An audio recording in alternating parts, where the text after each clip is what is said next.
Cluster B के personality disorders में, जिसमें histrionic personality disorder, attention seekers, narcissistic personality disorders, जिसमें person want to be loved by others and he is in love with one self. एक sort of ये one of the characteristics है, मुकम्मल नहीं है, कि वो जो पर्सन है उसका अपना सेल्फ इमेज अपने बारे में बहुत ज़्यादा ग्लोरीफाइड होता है। और जो थर्ड है वो है डिपेंडेंट पर्सनैलिटी डिसऑर्डर। ये जो पर्सन है ये बहुत ज़्यादा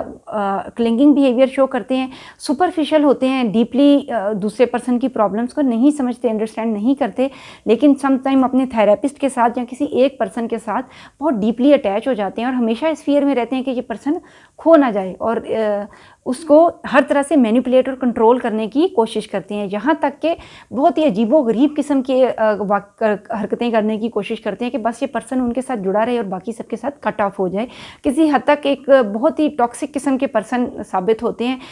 दोस्तियाँ छुड़वा देते हैं, रिश्तेदारियाँ छुड़वा देते हैं और इंसान बिल्कुल तन तनहा रह जाता है। ऐसा शख्स अक्सर अगर किसी की शोहर या बीवी इस किस्म की है, एक डिपेंडेंट पर्सनैलिटी डिसऑर्डर की मालिक है, तो अपने मियाँ या बीवी के लिए एक बहुत ही एक ड्रामना ख्वाब साबित होती है, क्योंकि पर्सन को पता भी नहीं चलता और वो मैनिपुलेट और कंट्रोल हो रहा होता है। उनको सच्ची झूठी कहानियाँ सुनाकर वरगला लिया जाता है और उनको अलग थलग कर लिया जाता है कि वो पर्सन बस उसी के साथ ही अटैच रहे, अपने बस पार्टनर के साथ ही अटैच रहे और उसकी कोई भी और सोशल गैदरिंग, सोशल सेटअप मौजूद ना रहे। ऐसे दोस्त जो उनको लगता है कि इंटीमेट हैं इसके साथ या क्लोज हैं, वो छुड़वा दिए जाएंगे। कोई कुछ भी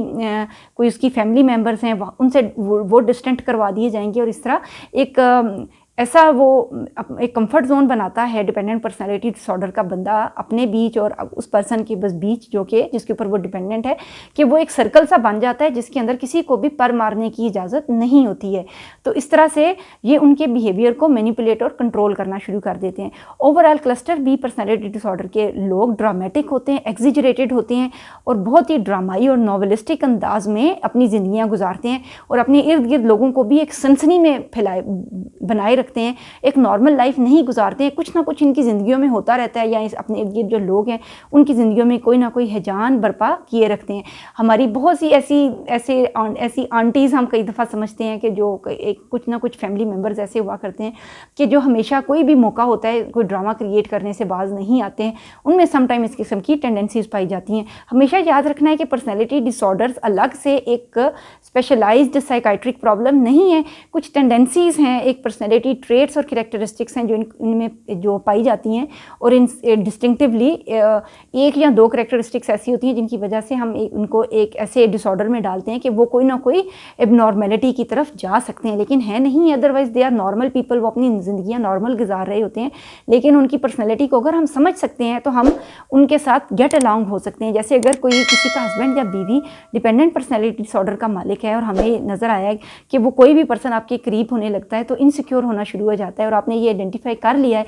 तो अब नेक्स्ट ये होगा कि आपको चूंकि ये बात पता है तो आप उसी के मुताबिक ही अपनी ज़िंदगी को ढालना शुरू कर देंगे। यानी उसके मुताबिक नहीं होंगे लेकिन अपने लिए स्पेस पैदा करना शुरू कर देंगे। उसमें आप चाहें तो आप ये भी कर सकते हैं कि उसकी कंफर्ट जोन के मुताबिक उसको स्टेटमेंट्स दें, अदरवाइज़ कोशिश करें कि आप अपनी नॉर्मल ज़िंदगी जो है उसको कैरी ऑन कर सकते हैं। अपने रिलेशनशिप्स को आप इस तरह से मेनटेन करने की कोशिश करें कि जिससे आपकी जो नॉर्मल रूटीन है, लाइफ है, वो मैनिपुलेट ना हो और वो आपके ऊपर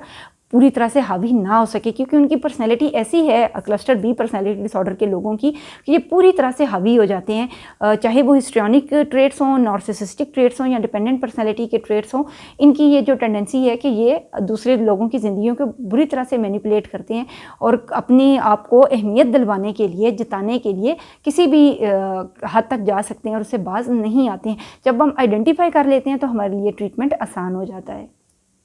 क्लिंगिंग बिहेवियर है, चिमटे रहने का जो बिहेवियर है, ये लोगों को क्यों नहीं पसंद आ रहा और क्या रीज़न है, और वो और ज़्यादा ऐसे जेस्चर्स शो करते हैं, और ज़्यादा ऊपर गिरने की कोशिश करते हैं और इस तरह और ज़्यादा रिपल्शन का शिकार होते हैं। यही इनका सबसे बड़ा ड्रॉबैक है और यही चीज़ इनको इस चीज़ को एक पर्सनैलिटी डिसऑर्डर बनाती है। एक चीज़ जो कि अदरवाइज एक सोशेबिलिटी से रिलेटेड है, तो वो नॉर्मल सोशेबल रिलेशनशिप नहीं बन पाता, बल्कि वो एक अनहेल्दी पैटर्न उसके अंदर चला जाता है और उसमें एक नॉर्मल रेंज ऑफ बिहेवियर वो अडेप्ट नहीं कर पाते हैं।